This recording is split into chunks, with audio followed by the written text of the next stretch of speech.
Então, dando continuidade à nossa sexta e última aula, na aula de hoje, o que nós temos em nossa agenda de aula? Temos a revisão sobre gestão orçamentária e temos a nossa avaliação. Nesse primeiro momento, pessoal, antes mesmo de nós contextualizarmos a parte da literatura, a gente vai para uma externa, que é o vídeo que vai contextualizar o assunto. A gente vai fazer com bastante brevidade a explicação deste e depois a gente dá continuidade à aula. Há um ditado chinês que afirma que se você não souber onde pretende chegar, qualquer caminho serve. Isso significa dizer que para se chegar a algum lugar, antes de mais nada, é necessário saber para onde, como e quando se deve caminhar. Planejar, portanto, é criar um plano para se alcançar um determinado objetivo. Podemos dizer que planejar é uma condição básica para o sucesso de qualquer empreendimento. E um excelente instrumento de planejamento financeiro é o orçamento empresarial. Mas como as empresas realizam de forma técnica o planejamento financeiro e quais instrumentos de planejamento elas adotam?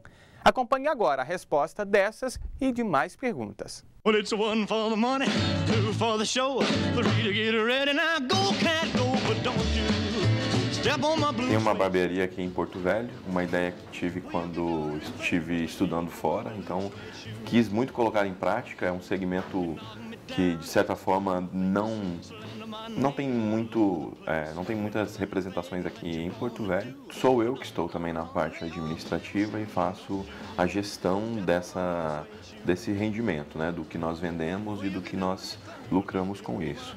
Basicamente é um serviço muito simples, barba e cabelo, então o controle disso é bastante simples, é um controle diário, né, existem os números mensais e os cálculos são feitos baseados nesses dois serviços que são o que nós fazemos, são serviços que são feitos por nós. Para se chegar a algum objetivo, a algum alvo, você precisa planejar. É muito fácil chegar a um objetivo quando você tem esse planejamento. Quando não se tem, você chega em qualquer lugar sem saber se esse era o ponto em que você gostaria de atingir. Então é necessário sim um planejamento para que você tenha dimensão de custos, de investimentos em marketing, investimento em ampliação, em produtos. Então tudo isso é bastante importante, é salutar. Nossas vendas elas são baseadas em retrospectos anteriores, de meses anteriores. E se um mês, por exemplo, nós fizemos 500 serviços, a probabilidade de os 500 serviços serem repetidos no mês seguinte é de 90%, 90% a 95%. Então nós nos preparamos para tal e uma margem de crescimento também que varia de 10% a 15%.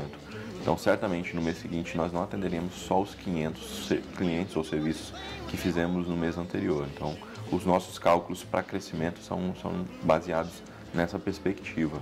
O planejamento financeiro é, de fato, bastante importante, é primordial que uma empresa faça, independentemente do porte da empresa, pequena, médio ou grande. Então, é um aspecto bastante importante para uma empresa, não somente o planejamento financeiro, o planejamento como um todo, mas o financeiro é, sem dúvida, o mais importante. O planejamento financeiro é a espinha dorsal de uma empresa, ou seja, é importantíssimo para a saúde financeira de qualquer instituição. Bons estudos e até a próxima! Pessoal, então vocês viram no vídeo que o orçamento financeiro é de suma importância para que a empresa possa desempenhar suas atividades, tanto presente quanto futura. Esses orçamentos eles se subdividem em orçamento empresarial, orçamento da produção, orçamento da matéria-prima, orçamento financeiro, que visa buscar informações e gerar alicerces para que a organização possa tomar suas decisões da melhor forma, buscando resultados futuros de maneira eficiente e eficaz. Tudo bem, professora? Tudo bom. Eu acho, gente, que é importante a gente rever essa externa, porque nós a vimos no primeiro dia de aula, né? Espero que você tenha conseguido captar mais informações no discurso do nosso entrevistado. Você conseguiu ver como nós progredimos nesse assunto de gestão orçamentária, de orçamento empresarial? Imagina, então, que agora a gente consegue compreender melhor os conceitos e estar mais a par da importância e de como fazer essa gestão orçamentária. Excelente, professora, a sua consideração. Na aula de hoje, como eu falei anteriormente, a gente vai falar da parte da literatura, a parte teórica, e depois a gente contextualiza a parte prática, que foi os estudos. Então, além de nós contextualizarmos o que foi estudado de parte textual, a gente vai apresentar o estudo de caso 1, 2, 3, que foi subdividido em 3 aulas, em uma única aula hoje, pessoal. Então, vamos para a nossa revisão. Revisão. Qual é o objetivo da gestão orçamentária? O objetivo dela é corrigir os erros e ajustar as ações. As ações essas que podem estar no presente quanto no futuro. A partir da previsão de venda, todos os departamentos planejam seu trabalho e determinam suas necessidades para o próximo período. Quando eu estou mensurando, você vai planejar a sua necessidade, né? Você vai fazer o levantamento do que realmente você precisa. Você, nesse primeiro momento, você está buscando informações para fazer a aquisição, fazer a programação do que você vai adquirir no futuro. E se a gente está falando em programação e planejamento, a metodologia que a gente utilizou foi a média móvel simples. E como funciona? Olha um exemplo. Método da média móvel simples. Vamos levar em consideração janeiro, fevereiro e março. Janeiro, fevereiro e março. Os 3 meses. Então, a gente está trabalhando de forma trimestral e a cada 3 meses a gente sempre vai encontrar o mês subsequente, o mês que segue. Então, a gente vai levar informações de janeiro, fevereiro, março, que necessariamente queremos encontrar abril. Então, a gente vai levar em consideração sempre um trimestre para o caso nosso dessa atividade. Janeiro, fevereiro, março, para encontrarmos abril. Tudo bem, professora? Tranquilo, professora. Dando continuidade na revisão, no método de média móvel simples, agora a gente tem assim de parte textual e parte numérica, que janeiro tem um representativo de 300 unidades, fevereiro de 200 unidades, março eu tenho um representativo de 250. Então, o mês que eu quero achar, o mês futuro, é abril. Eu quero me programar a minha produção para o mês de abril. Quanto necessariamente eu precisarei produzir? Quanto necessariamente eu terei que comprar de insumos ou de matéria-prima? Levando em consideração isso, a gente estratificou. Então, novamente, janeiro, 300, fevereiro, 200 e março, 250. O mês que eu desejo achar é o mês de abril. E como fazemos isso? Vamos pegar as vendas de abril, que é igual janeiro mais fevereiro mais março. Levei em consideração 3 meses e por levar em consideração 3 meses eu terei que dividir por 3. Dando continuidade a essa metodologia, as vendas de abril é igual janeiro representa 300, fevereiro representa 200 e março representa 250. Então, antes só existia os meses, janeiro, fevereiro e março, dividido por 3, que é a quantidade de meses. Agora, além de colocarmos os meses, estamos pontuando quais são as quantidades de cada mês, dividida pelo trimestre, que são os 3 meses que queremos encontrar a média móvel simples. Percebam vocês, caros alunos, que é o mês de janeiro, o mês de fevereiro e o mês de março, dividido por 3, que são os 3 meses que utilizamos como metodologia. Janeiro representa 300, fevereiro 200 e março 250. Lembrando que precisamos dividir por 3, porque são os 3 meses da metodologia, no período de apuração. A vendas de abril representa o quê? A somatória de janeiro, mais fevereiro e mais março. Quando eu somo 300 mais 200, dá 500. Quando eu somo 500 mais 250, chegamos em um total de 750. E ainda precisamos dividir por 3. Precisamos encontrar a média. Dando continuidade a essa explicação, vamos fazer toda uma retrospectiva. O mês de janeiro representa 300. O mês de fevereiro representa 200. O mês de março representa 250. Vou pegar esses dados e dividir por 3, porque é a média móvel simples dos 3 últimos meses, já que estamos falando do trimestre. Quando eu somo 300 mais 200 mais 250, eu chego num total de 750. 750 precisa ser dividido por 3, que é a periodicidade, ou seja, estamos levando em consideração o trimestre. 750 dividido por 3, vamos encontrar uma previsão de 250 para o mês de abril. Então, vamos identificar aqui agora. Isso. Professora Denise, quer contextualizar, comentar alguma coisa? Dessa previsão a gente pode também extrapolar para o futuro. A gente calculou aqui o mês de abril. Mas se a gente quisesse também calcular o mês de maio, a gente pode utilizar os meses de fevereiro, março e esse novo dado de abril para calcular o mês de maio. E aí no quadro, olha ali, como a gente faria? Então vamos lá, Né? professora. Como a gente faria para achar o mês de maio? Então, só para entendermos, fazermos uma rápida revisão novamente. O mês de janeiro, fevereiro e março, dividido por 3, porque é o trimestre. Janeiro representa 300, fevereiro representa 200, março 250, dividido por 3, que é o trimestre. Quando eu somo janeiro com fevereiro com março, eu encontro 750. Vou fazer a divisão desse quantitativo por 3, porque é trimestral. Então, as vendas de abril é igual a 250. Isso. Se eu fosse achar de maio, eu pegaria o dado de fevereiro, muito março bem. e abril, né? Vamos ver se a gente consegue fazer aqui, né, Denise? Talvez não vai estar dentro de uma tabela, né? Mas tá aqui, ó, vou abreviar, gente. Fevereiro, março e abril. Eu quero necessariamente encontrar maio. Certo, Denise? Isso. Então, fevereiro é igual a 200. Março é igual a 250. Abril é igual a 250. Então, 250 mais 250, 500. 500 mais 200 dá um total de 700. 700 agora, como é a média móvel dividido pelos 3 meses, que é trimestral, eu vou dividir 700 por 3. Por 3, deixa eu colocar uma barrinha aqui, por 3. Vai dar uma dízima periódica de 233,333. Excelente, professora a gente Denise. Pode arredondar, né? Ou para 233, pode. 234.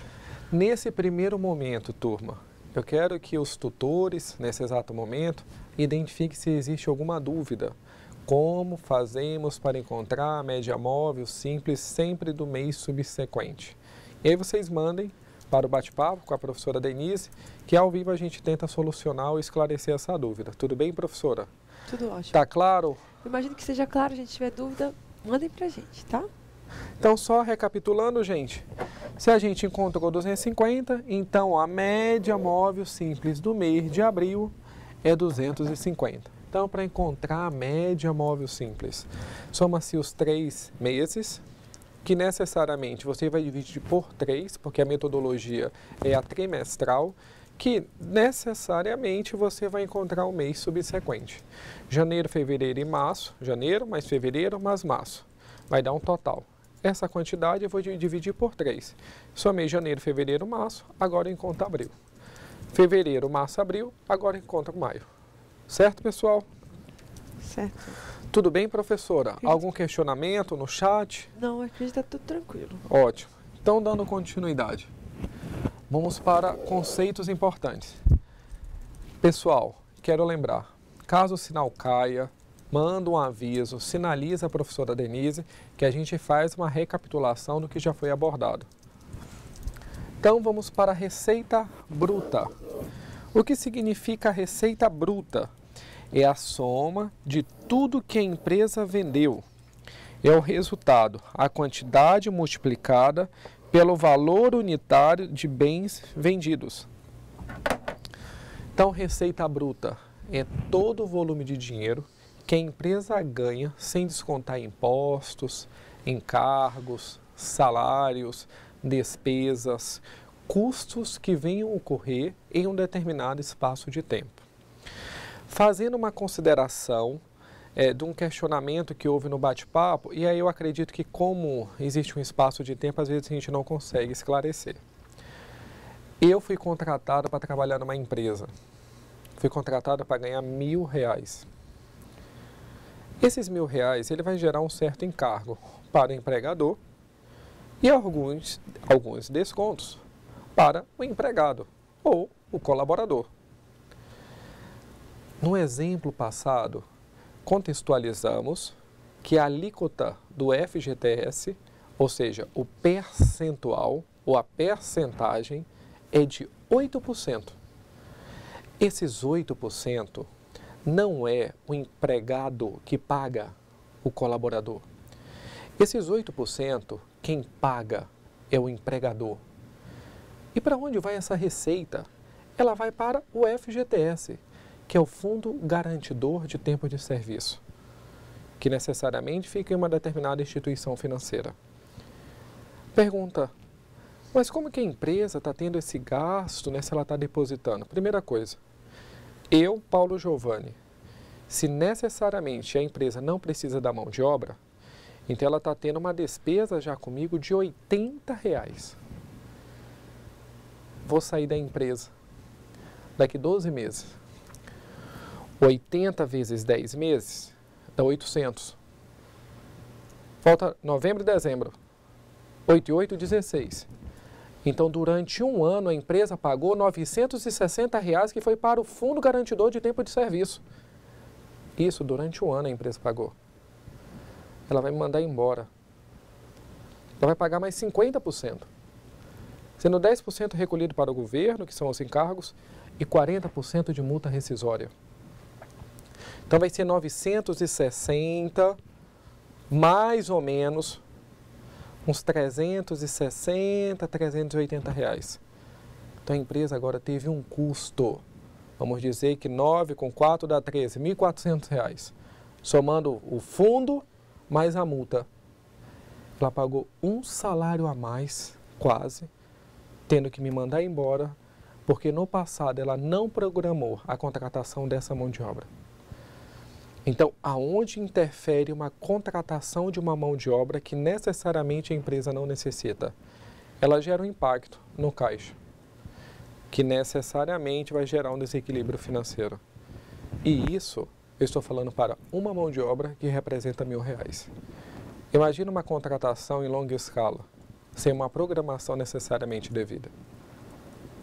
Os outros encargos, como imposto de renda, que ela não vai pagar porque ela não cai na alíquota, mas se fosse 10 mil ela pagaria. Quem paga é o empregado. Você, colaborador. O INSS, quem paga é você, colaborador. Que aí já é o tempo de contribuição, porque o INSS representa o Instituto Nacional da Seguridade Social. Então você paga durante um tempo, homens e mulheres, para que possam se aposentar no futuro.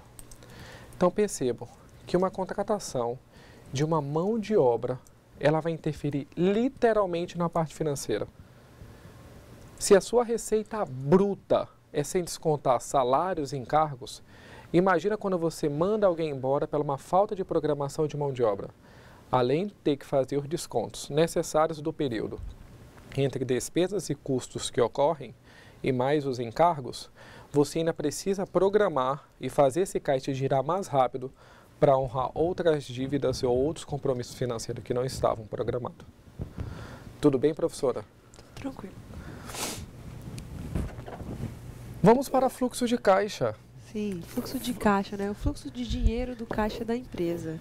É a soma das entradas e a subtração das saídas financeiras do caixa da empresa. Então, fluxo representa toda a entrada e saída. As entradas estão representadas de formas credoras, ou seja, positivas. As saídas estão representadas de forma negativa, ou seja, o que eu preciso pagar minhas obrigações. O principal objetivo do fluxo de caixa é fazer o controle de todos os recursos que entram, todos os recursos que saem, para que em determinado momento a empresa não seja assombrada ou necessariamente pega de surpresa pela falta de capital para honrar suas dívidas. Quando a gente fala assim, olha, o volume de pessoas entrando e saindo, aí tem alguém controlando. Então, existe pessoas entrando, é o número de pessoas que aumenta. O número de pessoas saindo, esse número está diminuindo. Assim de respeito com o volume de dinheiro da empresa, o fluxo. Ele visa controlar de forma precisa e de maneira afinco para que você não fique na mão em determinada situação. E o fluxo representa esse controle mesmo de todas as entradas e saídas de recursos financeiros. O orçamento é o plano financeiro estratégico que tem como finalidade a previsão de receitas e de despesas futuras. E aí, se você está falando de orçamento, necessariamente você quer saber ou ter a previsibilidade do futuro, de quanto você pode ganhar e quanto necessariamente você terá que pagar. Quando a gente está falando orçamento, a gente não está colocando que é algo imutável, né? Não vai mudar. A gente está colocando que é uma previsibilidade. As receitas que você pode orçar para mais podem ser menos, as despesas que você orça para menos podem ser mais. Qual é o principal objetivo do orçamento?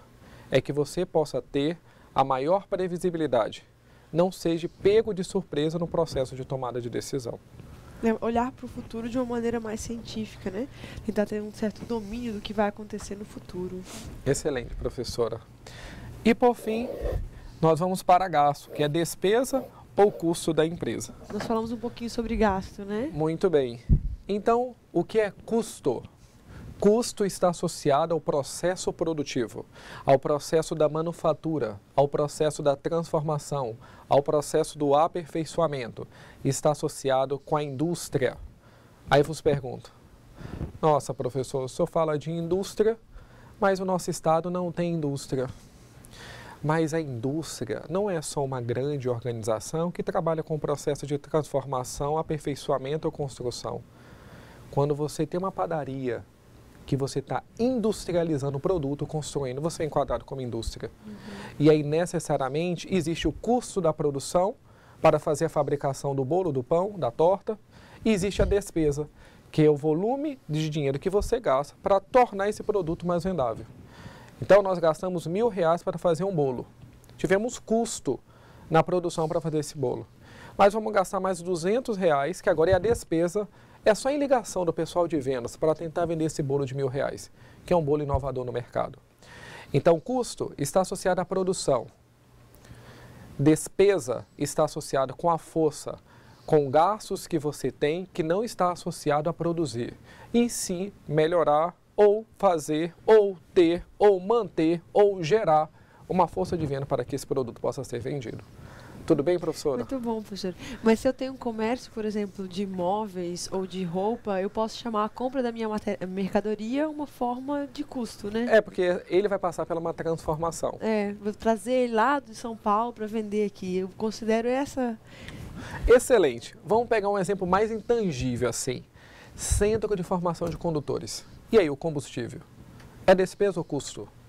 A gasolina que você coloca no seu veículo automotor para passar pelo processo de instrutoria com seu aluno é custo, porque está tendo uma produção, não lá de um produto, mas a transformação de um serviço, que está associado a conhecimento que você transfere para esse aluno.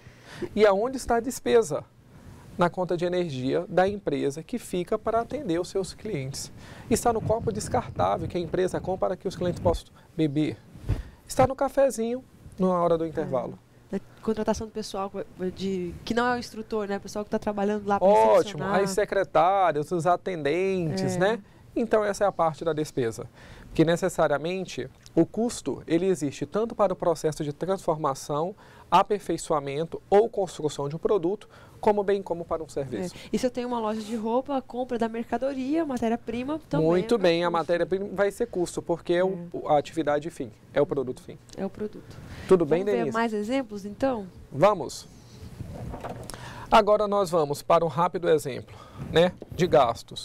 Custos, despesa administrativa, vendas e financiamento. Comunicação, despesa de venda, quero tornar meu produto mais vendável. Energia da loja, despesa administrativa, preciso manter. Material de expediente e limpeza, despesa administrativa, manutenção da loja. Seguro, não quero que minha loja pegue fogo e eu seja pego de surpresa. Despesa administrativa. Assistência pós-venda está associada ao marketing, à manutenção do cliente, hoje, amanhã e depois. Depois a gente vem para financiamentos, que são juros e encargos que pagamos aos bancos. Salário do pessoal da produção, custo, está associado à transformação. Consumo de material de escritório, despesa administrativa. Publicidade e propaganda, vendas, em outra expressão, o marketing. Aluguel da fábrica, custo. Tudo bem, professora? Ótimo, acho que ficou mais claro, né, alunos? Se a gente tiver uma matéria-prima, um material que vai ser vendido, ele é um custo. Se a gente tiver, por exemplo, o marketing, como o professor falou, é uma despesa de venda. Excelente. Alguma consideração, professora Denise, no chat? Está bem concentrado, né? O nosso chat está um pouquinho parado. Gente, se ficou alguma dúvida, podem mandar perguntas para a gente, tá? A gente contextualizou um mapa mental dentro do orçamento empresarial. E aí a gente vai para a parte do conceito. Então, dentro do mapa empresarial da gestão, existe prever receitas e despesas, projetar os resultados, o que desejo no futuro. Uma outra parte conceitual do orçamento empresarial são os planos e políticas que a empresa vai tomar. E, por fim, existe uma outra parte conceitual, o conceito, que é o documento formal. Como que a empresa vai instrumentalizar ou controlar isso? Dando continuidade no orçamento empresarial, existe as vantagens, que é a parte de delegar poderes, né? Ou seja, o processo de tomada de decisão. Existe o processo de fixar objetivos, direcionar a organização, estimula a participação dos envolvidos dentro do ambiente, uma das vantagens, estuda os vários aspectos que está associado ao ambiente interno e o ambiente externo, revela de forma eficiente as eficientes ou as ineficiências que acontecem dentro do ambiente e coordena todos os esforços que a organização está tendo. Então, aqui, ó, anteriormente, apresentamos o conceito, agora as vantagens, algumas limitações durante esse processo. Essas limitações são, baseia-se em previsões, ou seja, a única coisa mais certa que existe no mundo é que as coisas podem mudar. Nem sempre é o que a gente planeja é o que vai acontecer, né? Muito então, bem. É uma limitação, baseia-se mesmo em previsões. O processo de implantação é demorado, leva-se um tempo. Existe a questão da dificuldade da participação de todos. Existe revisões periódicas que você precisa acompanhar para ver se realmente as informações são precisas. Em alguns momentos gera desconfiança, porque não existe a segurança ou a certeza dessa previsibilidade do futuro. E exige o envolvimento de todos. E aí, nesse momento, como trabalhamos com pessoas, precisamos gerenciar as pessoas e analisar o contexto que elas estão inseridas. Até porque são através dela que as organizações conseguem seus resultados, né, Denise? Sim. Dando continuidade, existem os objetivos do orçamento empresarial, que é planejar as ações, coordenar essas ações, como estou fazendo, motivar as pessoas, ou seja, o motivo que me leva a fazer alguma coisa, controlar as atividades que estão sendo desenvolvidas, avaliar se essas atividades estão em coerência ou em concordância com os objetivos da organização e, por fim, fazer o processo de comunicação, ou seja, orientar e informar o ambiente interno, bem como as pessoas, de tudo que está sendo feito para que essas não fiquem sem as informações precisas que devem ter. Tudo bem, Denise? Tudo bom. Os alunos do Colorado Oeste estão avisando que a turma está cheia, todo mundo concentrado. Sejam Legal, bem-vindos à pessoal. nossa aula. Então, hoje vai dar tudo certo. Hoje é a nossa prova, é a nossa despedida, né, Denise? Mas a gente sempre volta, viu, pessoal? Fiquem tranquilos. Vamos para o orçamento empresarial. O orçamento empresarial, ele busca levantar informações sobre vendas, que é a previsão de vendas. Essa previsão de vendas, ela se desdobra no processo de receita versus quantidade. Quando eu estou falando a minha previsão de vendas ou orçamento empresarial, ele se desdobra como uma peça básica, ou seja, sem ela eu não consigo desenvolver minhas operações. Esse orçamento operacional está associado à parte da produção, que visa levantar a quantidade que vou produzir, que necessariamente precisa determinar as matérias-primas, a mão de obra e tentar identificar os possíveis custos indiretos que vou ter em meu processo de produção. Bem como não poderíamos deixar de mencionar as despesas, que é todo o desembolso que a organização vai ter para que essas ações possam ocorrer em um determinado espaço de tempo. Logo em seguida, existe o orçamento financeiro, que representa o caixa, ou seja, o fluxo de dinheiro, o controle de todas as entradas e saídas de recursos existentes na organização. Uma aluna aqui de Porto Velho, conversando comigo, falou assim: professor, e quando a empresa tem um determinado volume de dinheiro para receber, uma duplicata de 10 mil, e o cliente não paga? Aí necessariamente essa conta, ela continua no financeiro no primeiro momento, fica como uma conta em aberta, gera-se a inadimplência, e se em um determinado período de tempo a empresa não receber, aí já gera uma questão de cobrança, né? Já vai para as perdas que a organização tem ao longo de um período. Agora imagina, um cliente com um boleto não conseguiu pagar 10 mil. Se a empresa não tem um fluxo de caixa, ela não trabalha com a previsibilidade. Então, se ela contava com 10 mil e não tinha o controle, os boletos que agora do fornecedor estão vencendo, necessariamente ela não paga. Porque ela não entende, ela não controla e ela não conhece as informações que existem dentro da empresa. Tudo bem, professora? Agora, gente, a gente pegou todo aquele mapa que foi dividido em limitações, objetivos do orçamento, orçamento empresarial, orçamento financeiro, entre vantagens e conceitos, e unificamos tudo. Então, o orçamento empresarial, ele possui limitações, porque trabalha com a previsibilidade do futuro, mas um dos seus objetivos é planejar, coordenar, motivar, controlar, avaliar e comunicar todas as ações dentro do ambiente interno. Ele possui suas vantagens, sim, que ele delega poderes, ele direciona objetivos, ele estimula a participação de todo, estuda os vários aspectos existentes nos ambientes internos ou externos, revela a eficiência e ineficiência quando esta está ocorrendo, coordena os esforços de todos que estão envolvidos no processo. A parte conceitual é rever as receitas e despesas, prever as receitas e despesas da empresa, projetar os resultados do futuro, definir as políticas e planos que a organização vai ter, bem como documentar isso de forma formal. E, por fim, visa controlar o volume de dinheiro que entra e sai dentro da empresa. Agora, pessoal, dando continuidade à nossa revisão, vamos para o nosso estudo de caso, que foi desdobrado em 3 aulas. Aula 1, aula 2 e aula 3. Antes de eu começar esse estudo, vou fazer uma pergunta. Não vou conseguir saber agora, mas a Denise vai ser o start. Algum polo está sem sinal? Alguém corre o risco de deixar de ver essa explicação? Sinaliza a professora Denise. Toda vez que isso ocorrer, né, a gente assim até pede desculpa em alguns momentos, porque a gente está numa explicação e quando esse sinal volta, às vezes o aluno já perdeu aquele início, a parte inicial, e aí o entendimento fica complexo. E aí a gente sempre traz esse estudo para a última aula, para ser trabalhado de forma tranquila e precisa, para que o entendimento do aluno e a clareza da explicação traga bastante entendimento, não só na resolução das atividades, mas como conhecimento empresarial que este vai ter que ter para desenvolver suas ações dentro da empresa e o seu conhecimento profissional, que é a sua mão de obra no mercado de trabalho. Tudo bem, professora? Então, caiu o sinal, sinaliza a Denise. Vamos lá, pessoal. Primeira coisa, trabalhamos com todos os arredondamentos. Todas as vírgulas décimos e acréscimos que o Excel colocou, a gente arredondou, para não dar números fracionados no que diz respeito à quantidade. Em alguma das situações, a quantidade aparecia oculta aqui, ou a vírgula 37, mas o Excel levava em consideração. Então, a gente vai apresentar todo o estudo de caso, sendo que as quantidades não serão fracionadas, sim inteiras. O que será fracionado, o que diz respeito aos recursos financeiros.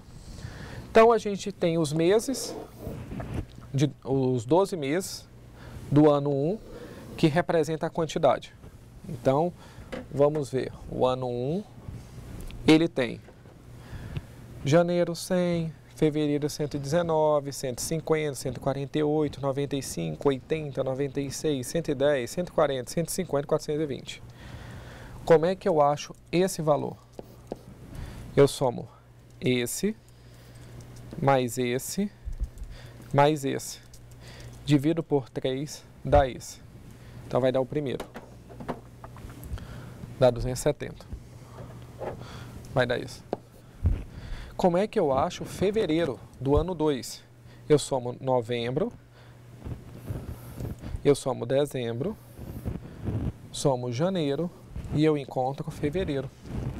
Como é que eu encontro março? Eu somo dezembro, somo janeiro, somo fevereiro. Eu encontro março. Como é que eu acho abril? Eu somo janeiro, somo fevereiro, somo março, divido por 3, acho abril.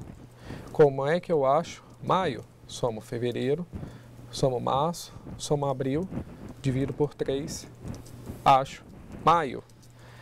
Agora sempre vai ser assim, gente, só lembrando. Soma-se os 3 meses, o resultado divide por 3, que é o método, a metodologia média móvel simples que a gente está levando em consideração, que é o trimestre. E necessariamente que você ache o mês subsequente. Vamos entender nesse estudo, a gente vai fazer uma linha de cada um. O valor do produto era R$ 80,00 na atividade, teve 10% de aumento, virou 88. 270 vezes 88, 23.760. Existe uma alíquota de imposto de 15%. 15% desse valor é esse valor, 4.039. Então, receita bruta, você acha pegando a quantidade vezes o valor. Você acha a receita bruta. Para você achar os impostos, você pega a receita bruta e multiplica por 15%. Se você colocar na calculadora vezes mais, ele vai dar o acréscimo. Se você colocar vezes menos, ele vai dizer quanto que vai subtrair. De qualquer forma, vai encontrar esse valor. Para achar a receita operacional líquida, você pega a receita bruta menos os impostos e você acha a receita operacional líquida. Esse foi o primeiro momento que a gente desenvolveu. Eu estou fazendo isso só para o mês. Existe o ano 1 e o ano 2. Da onde vem 369? É a somatória de janeiro, fevereiro e março do ano 1. Eu quero uma informação trimestral. Da onde veio do segundo trimestre 323? Abril, maio e junho. Da onde veio 343? Julho, agosto, setembro. Da onde veio 810? Outubro, novembro e dezembro. Da onde veio 913? Agora é o ano 2. Janeiro, fevereiro, março. Da onde veio 938? Abril, maio, junho. Da onde veio 944?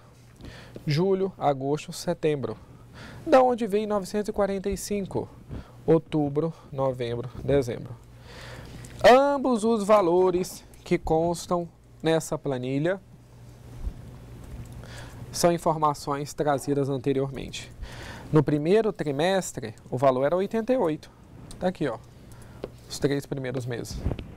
No segundo trimestre, também era 88. No terceiro, 92,40.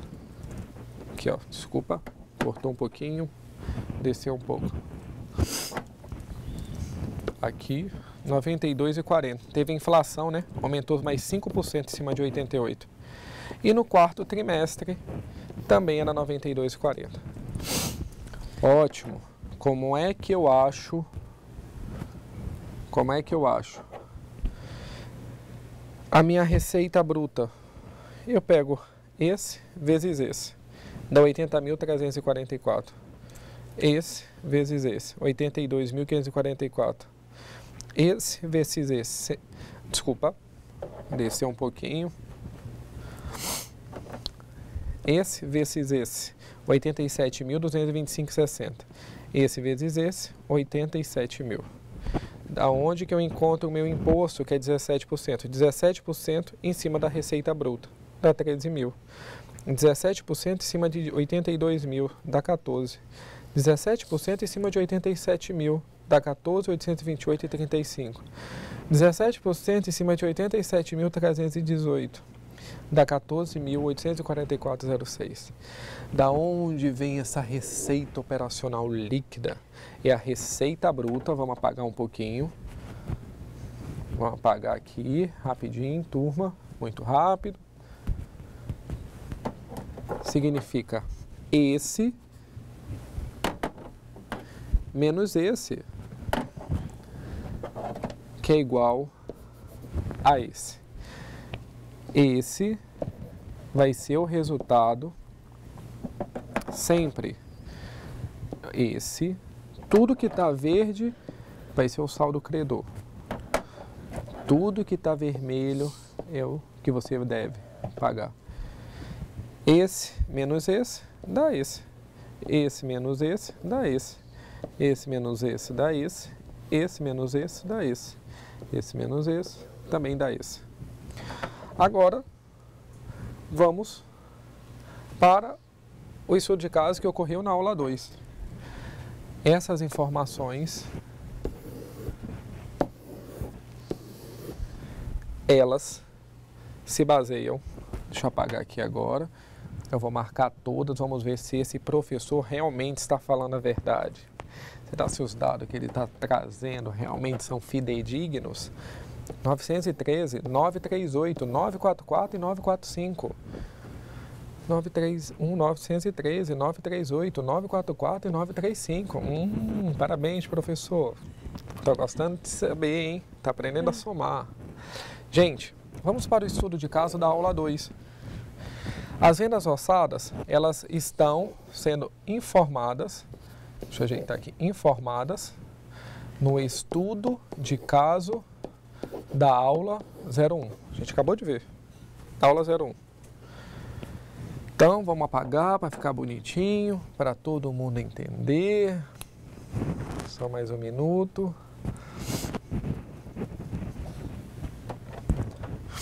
Da onde que é o estoque inicial? Cuidado.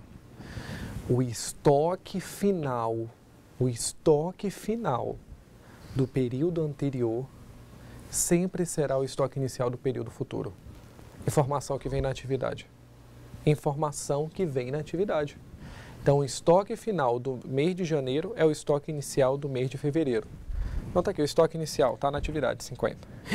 Meu Deus, professor, ótimo, entendi. Só que ainda estou com uma dúvida enorme. Da onde que vem esse número? 183. Lá na atividade está orçado 20% de crescimento. 20% no valor das vendas orçadas. Aqui vai dar 182,60. A gente arredondou para 183, para não ter número quebrado, nem de forma oculta. Aí prestem atenção. Esse a atividade traz, esse representa 20% do valor das vendas orçadas, 20%. 20% desse é igual a esse. E qual é a quantidade a produzir? É somar 913 mais 183 menos 50. O total entre, fazer aqui para vocês, ó, bem devagarzinho. Bem devagarzinho. Fazer bem aqui, gente.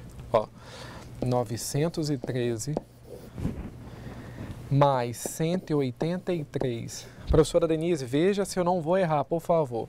Dá 1.096. 1.096 menos 50 é igual a 1.046. Esse daqui, vendas orçadas. Esse 183 é o estoque final, Os 20%, que é né? 20% de crescimento, que dá um total de 1.096, menos o estoque inicial. Era o estoque que eu já tenho na empresa, não vou precisar produzir e preciso deduzir da minha produção para que eu não venha gastar desnecessariamente. E sempre o estoque final vai ser o estoque inicial. O estoque inicial é o estoque inicial. O estoque final é o estoque final. Então, esse representa 20%. 20% de 913 dá 183, na verdade dá 182,60. 913 mais 183 dá 1.096, menos 50 dá 1.046. E de onde vem esse 21? Não entendi. 2% de perdas em cima da quantidade a produzir. Então você vai tirar 2% dessa quantidade que vai produzir, dá 21. Opa, só um minuto, passou aqui, gente. Prof, ajuda com a mão, assim. Pronto, tá aqui. 2% deu 21. Agora existe uma informação aqui precisa, pessoal. Prestem atenção. Eu vou ter que produzir isso. Só que durante a minha produção eu vou perder esse. A quantidade que eu quero é esse. Então eu preciso somar minha quantidade que eu vou produzir mais a minha perda. Então eu vou produzir 1.067. Vou perder 21, vou chegar na quantidade que eu quero. E agora, para o último estudo de caso, esses 3 estudos de caso estão na aula e também foram postados numa atividade avulsa, no AVA, para que vocês tenham. O 1067, 962, 964 e 964 são informações do estudo de caso 2. Essa quantidade, esse é o mais fácil. Essa quantidade, o 1067, está no estudo de caso 2. Essa quantidade da matéria-prima são dados que a atividade traz. Quando eu multiplico esse vezes esse, dá esse. Existe o valor unitário, que é R$ 4,00, que eu chego no total de 12.804 da matéria-prima. Para o produto alfa e o beta, quantidade da atividade, estudo de caso 2, vezes a quantidade da matéria-prima do produto, esse vezes esse, dá esse. O valor do produto custa R$ 5,50, que dá esse. Esse vezes esse, dá esse. Para facilitar, desdobramos. Criamos uma linha a mais, onde representa a quantidade da matéria-prima do alfa, a quantidade da matéria-prima do beta, que é esse. Deixa eu apagar aqui um pouquinho, ficou um pouco confuso. Só um pouquinho, gente. Está quase finalizando, estamos bem no finalzinho. Esse aqui, vezes esse, mais esse, desculpa, é igual a esse. Esse, mais esse, é igual a esse. E esse resultado aqui, gente, é a somatória desse, mais esse. Assim, sucessivamente, né? Por fim, pessoal, queremos desejar uma excelente prova, um excelente curso, que o conhecimento transforme e faça com que vocês passem por um processo de maturação no que diz respeito à atuação profissional. Professora Denise, muito obrigado, né? A sua contribuição foi fantástica para que possamos chegar no resultado final e com sucesso dessas aulas. Pessoal, desejo tudo de bom, felicidades a todos e lembre-se, humildade cabe em qualquer lugar. Certo, professora? Ótimo, professor. Professor, satisfação trabalhar com o senhor nessa disciplina. Aluno, muito obrigada. Essa disciplina foi muito prazerosa para mim. Agradeço muito a participação de vocês. Todos os municípios que estiveram aqui com a gente, Machadinho, Cerejeiras, Brasilândia, Vilhena, Cacoal, Colorado, de Paraná, Médici, todo mundo. Um grande beijo e boa prova para vocês, ok? Até mais. Boa noite.